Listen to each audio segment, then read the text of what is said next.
সালামু আলাইকুম ওয়া রাহমাতুল্লাহি ওয়া বারাকাতুহু। বন্ধু এবং শত্রু কে আসলে কি রকম বা কার সাথে কি রকম চলতে হবে সেটার একটা আপেক্ষিক একটা বা সূত্র একজন বিখ্যাত লেখক রবার্ট গ্রিন তার বই থেকে জাপানিজ এবং বাংলা অনুবাদ করার চেষ্টা করেছি।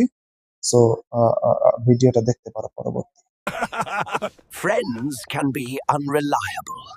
Envy and resentment hide behind their smiles. Betrayal reveals the truth. Those closest to you can be your greatest weakness. Enemies, used wisely, become loyal allies. Their strength secures your power.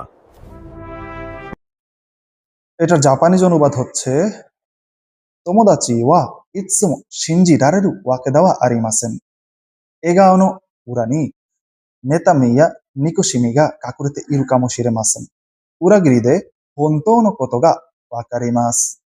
一番近い人が一番怖いこともあります。敵をうまく使えば強い味方になります。